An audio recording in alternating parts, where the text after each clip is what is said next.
So I prepared short presentation and I have a short film for you before we start discussing.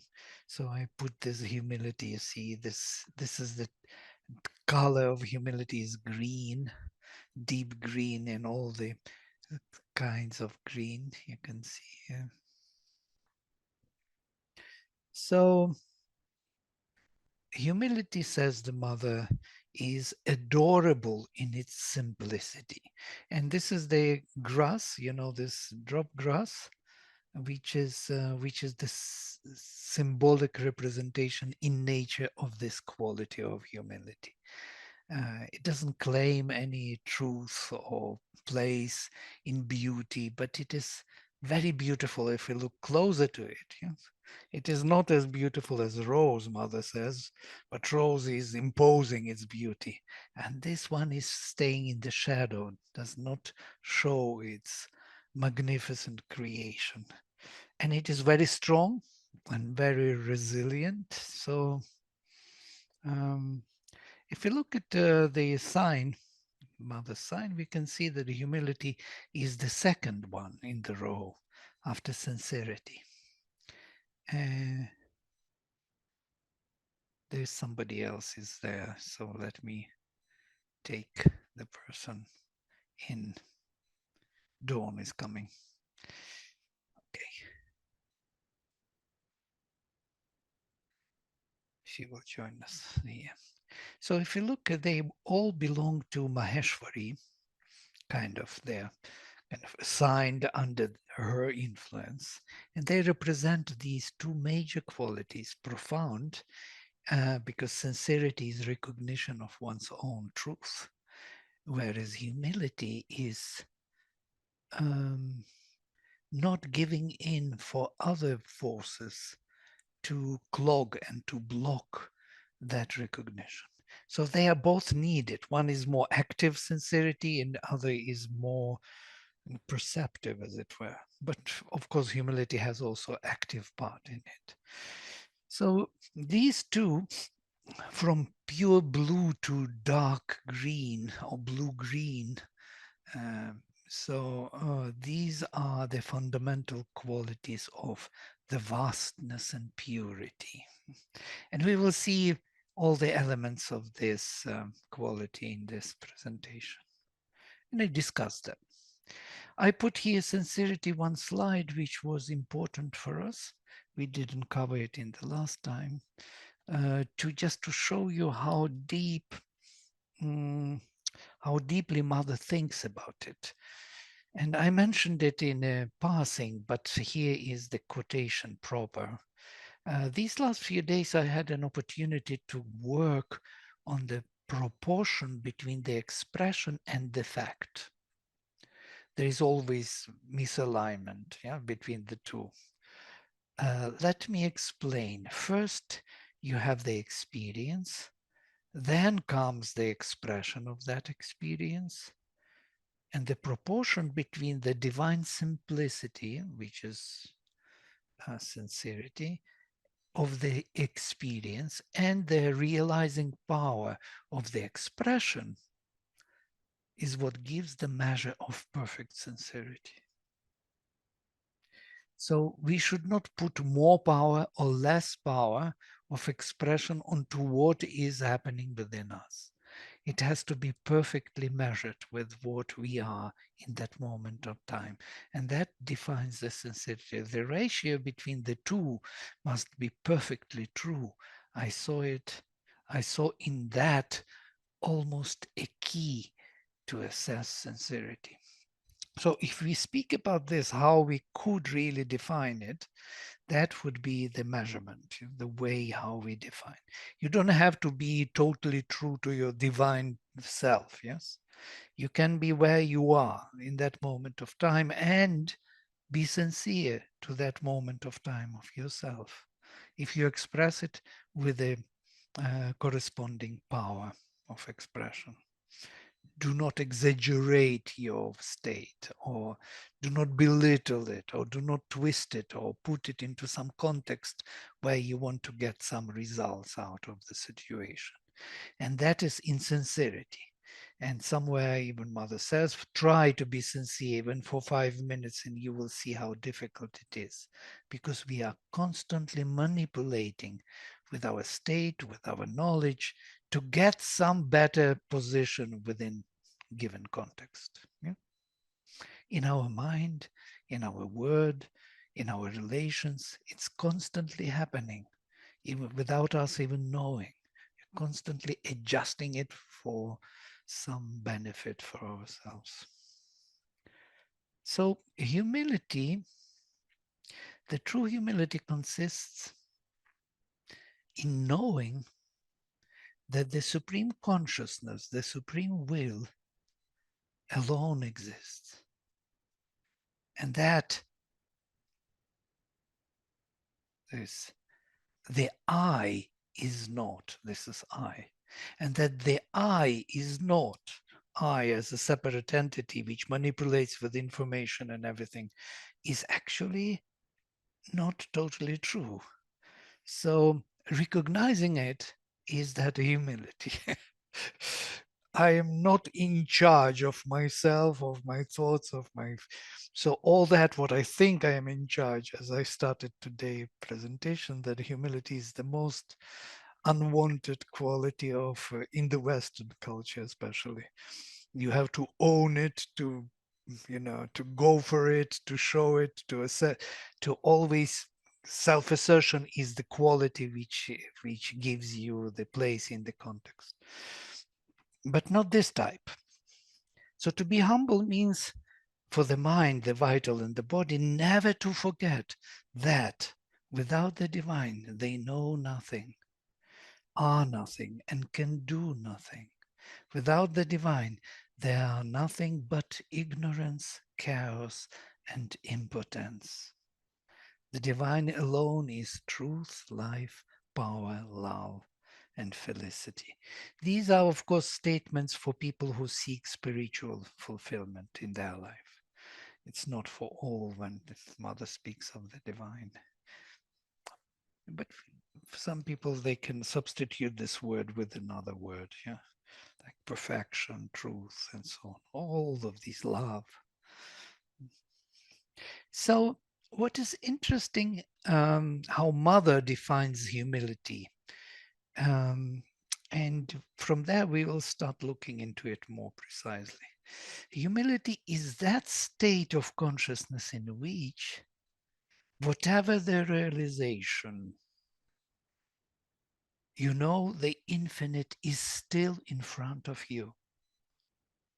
You may gain or realize great powers and knowledge and position in the society, be the king, but you know that you are just a beginning of the beginnings, that infinite is still in front of you.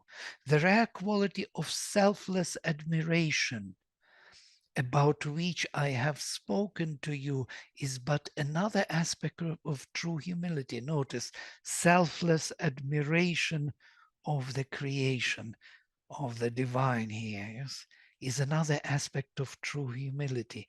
It kind of points us to the next quality already, to the gratitude, selfless admiration. So humility kind of incorporates, that's why I was showing the sign, two qualities: the sincerity, knowing that only the divine is, and the selfless admiration of the divine. So they are both somehow packed in humility. For it is sheer arrogance that refuses to admire and is complacent about its own petty achievements, forgetting the infinite, which is always ahead of it. However, you need to be humble not only when you have nothing substantial or divine in you, but even when you are on the path of transformation. And it's a very big word for the mother, path of transformation, when you started to change your mental, vital, and physical bodies are already under the influence of the divine. Paradoxical though it may sound, the divine who is absolutely perfect is at the same time absolutely humble. Humble as nothing else can ever be. He is not occupied in admiring himself, though he is all, the all. He ever seeks to find himself in what is not himself. That is why he has created in his own being what seems to be a colossal not himself, this phenomenal world. He has passed into a form in which he has to discover endlessly in time the infinite contents of that which he possesses entirely in the eternal consciousness. So here in time and space, he tries to discover the infinity and the all the powers which are in his infinite and eternal consciousness. And that requires the utmost, the perfect, as Mother says, the absolute humility. He is absolutely humble because he is not claiming his superiority over that part of in himself which is not him. He is not claiming that superiority. He could have done that. Yeah?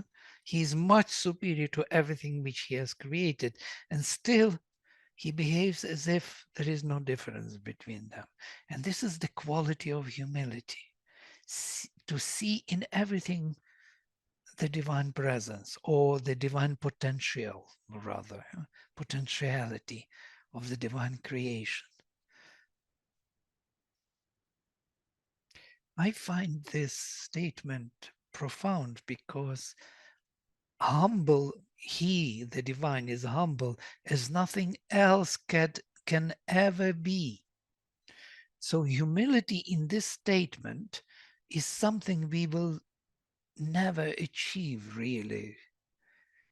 Yeah, there is always not enough humility, as it were. You cannot be totally humble because then you have to be the divine, yeah? Totally the divine in all the aspects of your being. And that is the aim. I wanted to say the same with sincerity. Mother says sincerity is never enough. Sincerity leads us to the divine existence, to the divine purity. There it is absolute. It's never enough. However sincere you may be, however humble you may be, it's always only a level of humility. And these are the powers, that's what I wanted to say. These are the powers of the divine by which he manifests in the world.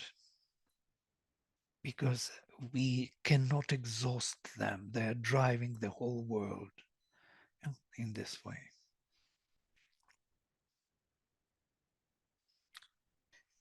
All right. I am thinking about humility these days because I was preparing this presentation.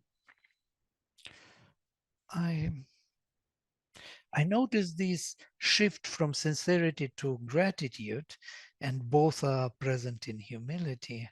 And here I just spelled it out in this three um, foundational kind of qualities of humility.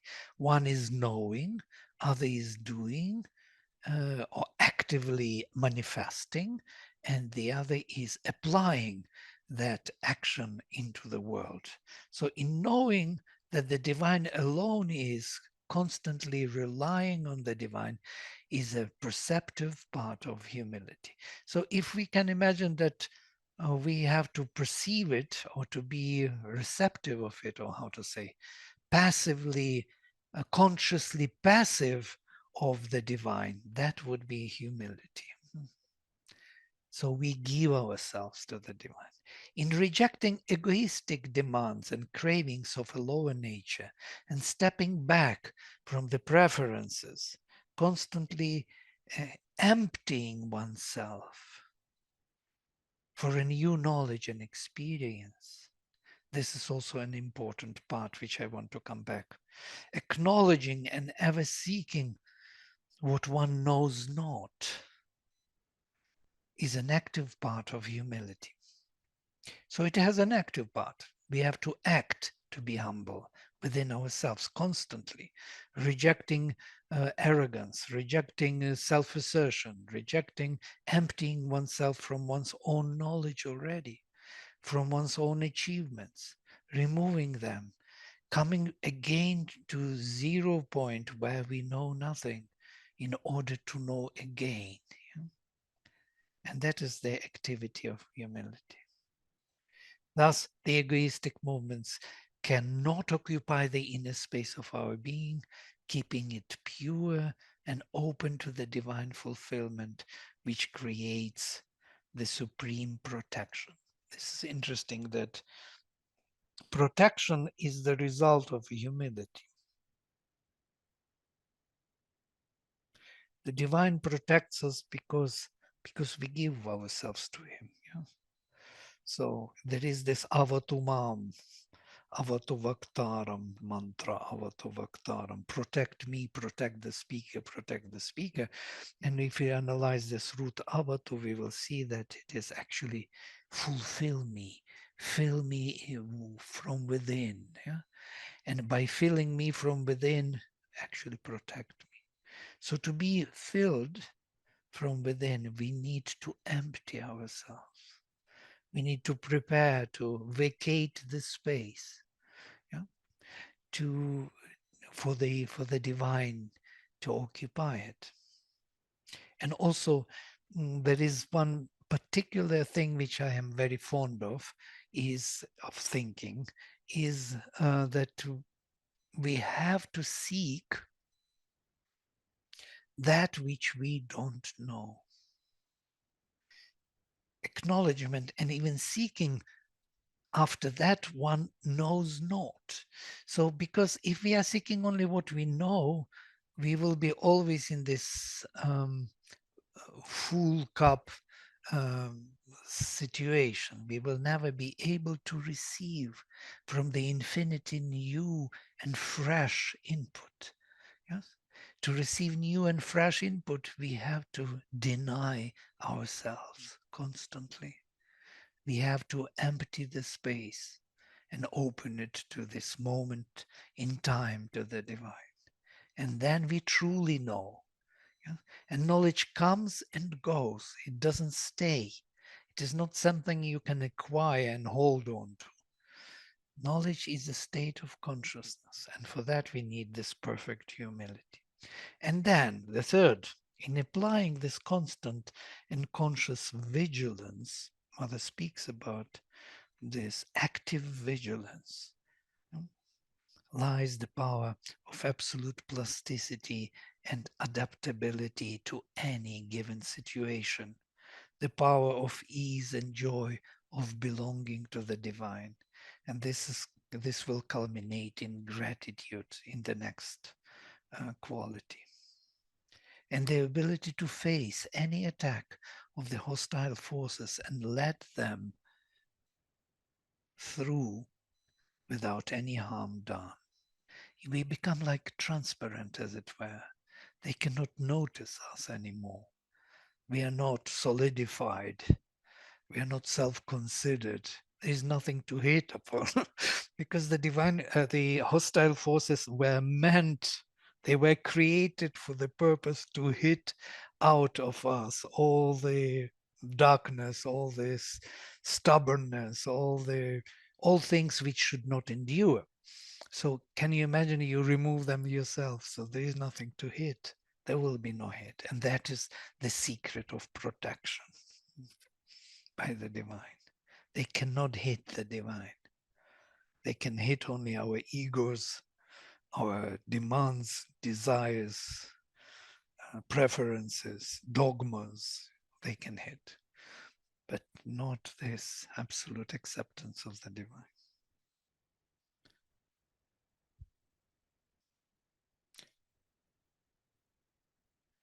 There are some aspects of humility which I wanted to discuss with you. So in Sanskrit, I put this word namah. Namah is actually surrender, bowing down, yeah, making pranam, as it were. Vinamrata is in Hindi, and also they assigned it to Sanskrit. I don't like the word, but it is from the same root, nam. Yeah? Namah is namo namaha, is always used in all the mantras. It's my surrender, my kind of um, obeisance, not obeisance, my offering to be the ground for the divine. So abolition of egoistic perception, submission, surrender. From here, plasticity, adaptability, openness, durability, resilience by softness. So we are not fighting against like wall to wall. We are not fighting. We are softly avoiding any hit. Yeah? Kindness, forgiveness, compassion. These are all synonyms or the outcomes of humility. We never think of these qualities in that way. That's why it is kind of amazing. And the list is open, really open. Being all by being none. And here I wanted to kind of comment on this. Being all by being none, it means being all by not being something separate against someone or something. And that is the highest realization of it is in nirvana or the silent Brahman. Yeah. And I wanted to read the passage from Savitri where the voice of the Lord speaks to Savitri in the canto which is called Nirvana and all negating absolute. He says to her, consent to be nothing and none. Dissolve time's work. Cast off thy mind. Step back from form and name. Annul thyself, that only God may be. This is the highest level of humility for us.